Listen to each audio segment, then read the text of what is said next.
غسل کرنے کا موقع دو، کھانا پینا سب بعد میں، پہلے تو میں جاؤں گا سرکار کے یہاں، وہ تھوڑا سا انتظام کر دو سامان کا، مجھے پہلے کنگرا تعمیر کرنا ہے، پہلے میں کنگرا بناؤں گا پھر دیکھا جائے گا۔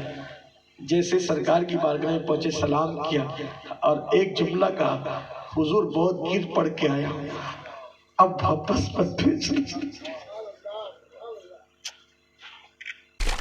ہمارے چینل کو سبسکرائب کیجئے، لائک کیجئے، شیئر کیجئے، ویڈیوز کیسے ہیں کمنٹس میں ضرور لکھیے۔ اگلے ویڈیوز کو دیکھنے کے لیے بیل آئیکن پر کلک کیجئے اور نوٹیفیکیشن کو آن کیجئے۔ پہلے تو جانے ہی نہیں دیا جائے گا انشاءاللہ، اس لیے کہ جو دشمنوں کی کرا برداشت نہ کر سکے، وہ غلاموں کو جہنم میں دیکھنا کیسے برداشت فرمائیں گے؟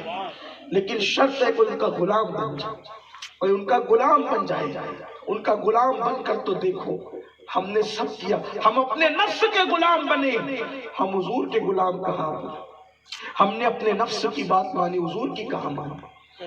تو اسود نے روتے ہوئے کہا، حضور کون ہے جو مجھے یہاں بیٹی دے گا؟ رونے لگے، بس دریائے کرم جوش میں آ گیا، دریائے رحمت جوش میں آیا۔ میرے آقا نے فرمایا، جاؤ فلاں خاندان میں مدینہ منورہ میں سب سے خوبصورت لڑکی پروان چڑھ رہی ہے، اس کے باپ سے جا کر کہنا، جاؤ سیکھو۔ انہوں نے کہا، حضور وہ لوگ مجھے رشتہ دیں گے اپنی بیٹی کا؟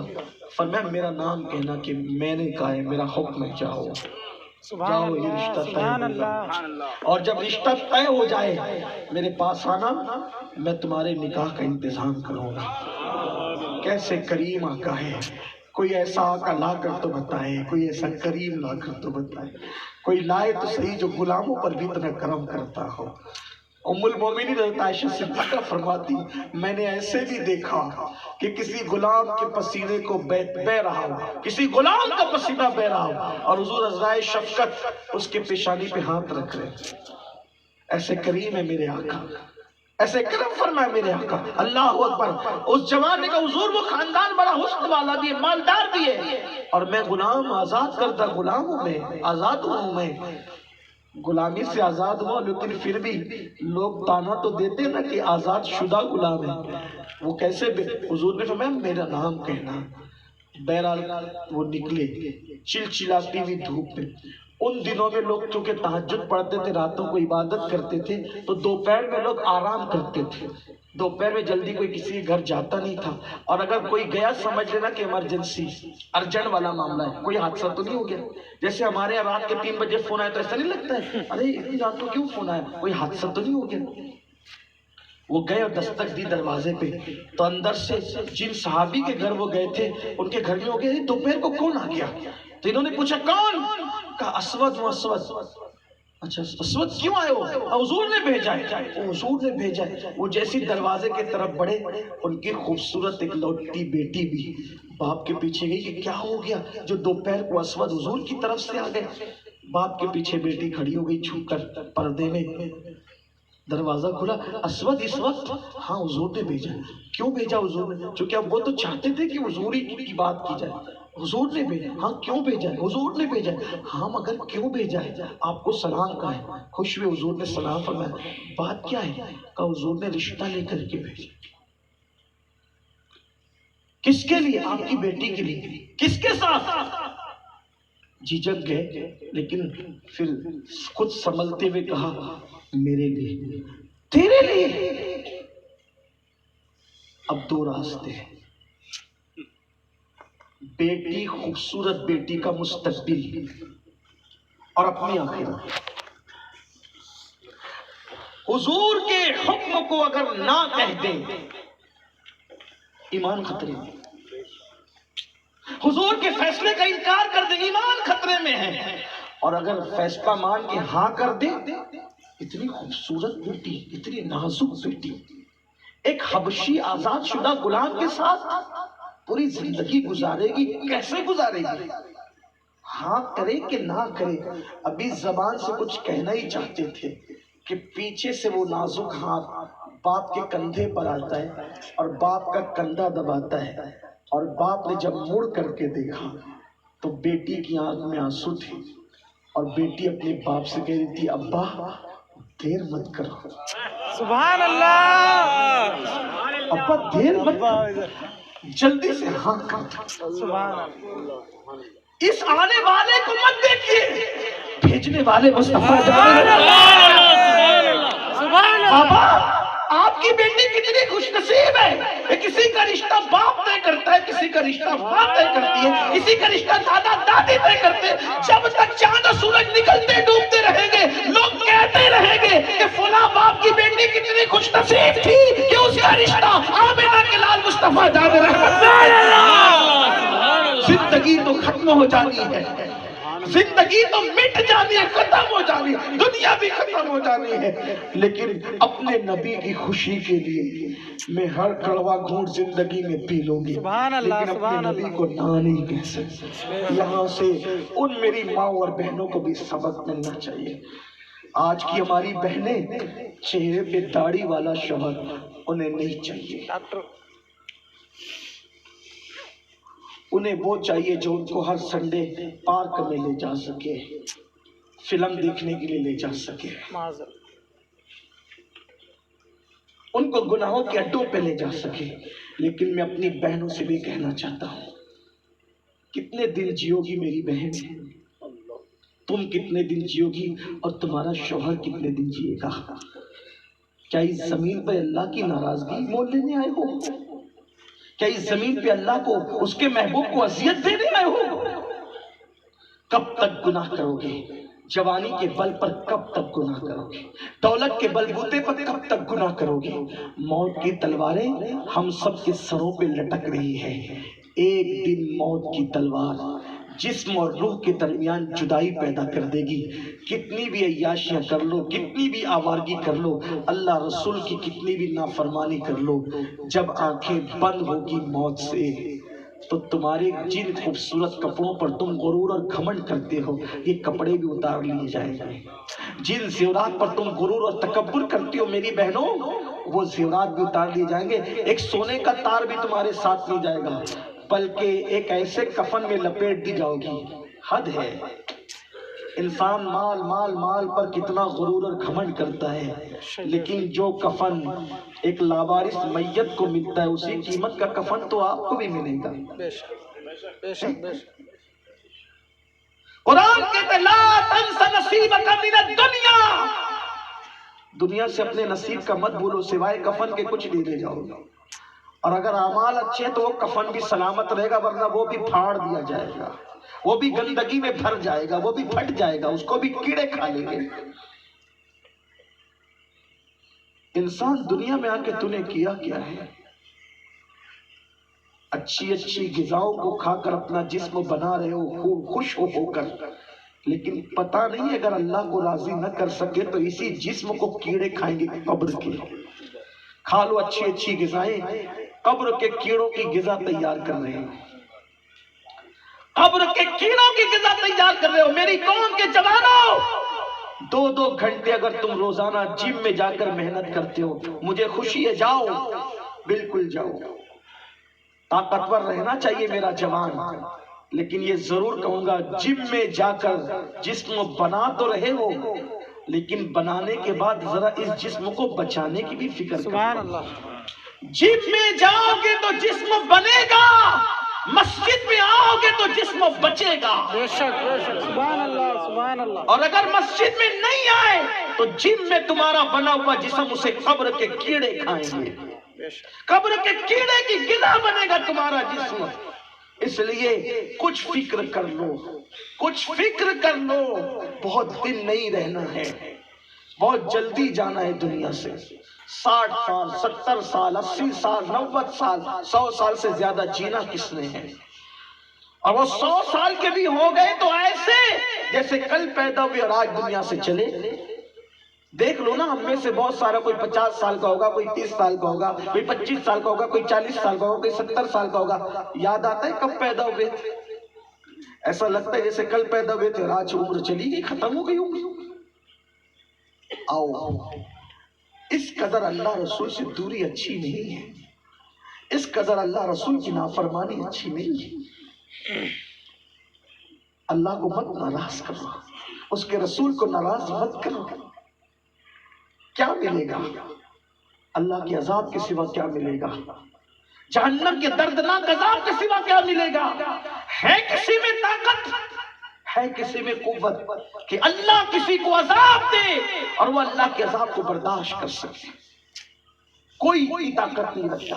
اگر ایک گناہ کی سزا اللہ پوری کائنات پہ ڈال دے تو پوری کائنات مل کر بھی اللہ کے عذاب کو، ایک گناہ کے عذاب کو نہیں اٹھا سکتی. جب ایک گناہ کے عذاب کو پوری دنیا کے لوگ مل کے نہیں برداشت کر سکتے تو اپنے ہزاروں جرائم کا عذاب ہمارا یہ نازک وجود کیسے برداشت کرے؟ ہم نے کبھی اس پہ سوچا ہی نہیں. نرم گدوں پر عیاشیاں ہو رہی ہیں، راتوں کی تاریکیوں میں کیسے مناظر دیکھ رہے ہیں. میری بہنیں رات و دن سیریل میں مصروف ہیں. بچوں کو دودھ پلا رہی ہے تو سیریل دیکھ کر، بچوں کو دودھ پلا رہی ہے تو گانے سن کر، کچن میں کھانا پک رہا ہے تو سیریل دیکھتے ہوئے، پکچر دیکھتے ہوئے، گانا سنتے ہوئے. کیا حال ہوگا، کیا حال ہوگا؟ اللہ کی کتنی نافرمانی کرو گے. زندگی اللہ نے دی، غذائیں اللہ نے دی، دولت اللہ نے دی، مال اللہ نے دی، لباس اللہ نے دی، سب نعمت اللہ نے دی. اللہ کی نعمتیں استعمال کر کے اس کی نافرمانی. غور تو کریں کہاں جا رہے ہو. بہرحال بات سمیٹتے ہوئے کہنے لگا ہوں کہ اس لڑکی نے، اس جوان شہزادی نے اپنے بابا سے، ابا جلدی کرے، ہاں کر دے، آنے والے کو نہ دیکھے، بھیجنے والے آقا کو دیکھے. بیٹی نے باپ سے کہا، باپ نے کہا میں راضی ہوں، میں تیار ہو جاؤں. آقا سے عرض کر دے کہ میں راضی. یہ خوش ہو گئے، بہت خوش تھے. آپ ان کی خوشی کا اندازہ کر سکتے ہیں. بے شک بے شک. جس کو ناممکن سمجھ رہے تھے وہ ممکن ہو. ان کے بارے میں نہیں کہہ رہا ہوں، ایک جنرل بات صرف سمجھانے کے لیے کہہ رہا ہوں، ملانوں کے لیے سمجھانے کو.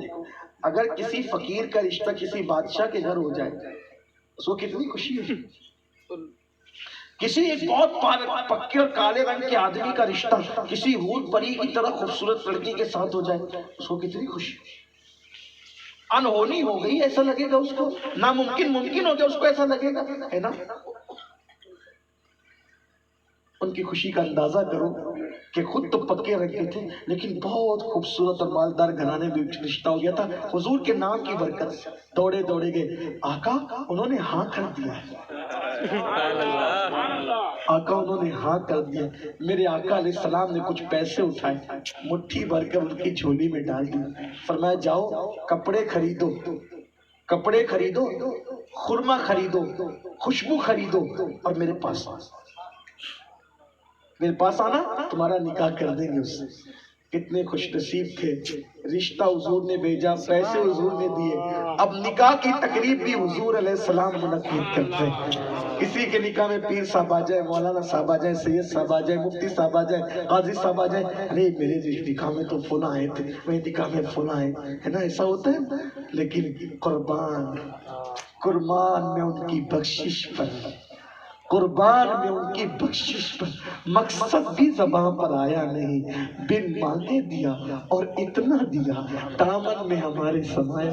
میرے کریم سے گر قطرہ کسی نے مانگا، دریا بہا دیے، دربے بہا دیے. دینے کے انداز کیسے نرالے، کیسا دل خوش کرتے غلاموں کا، کیسا نوازتے ہیں.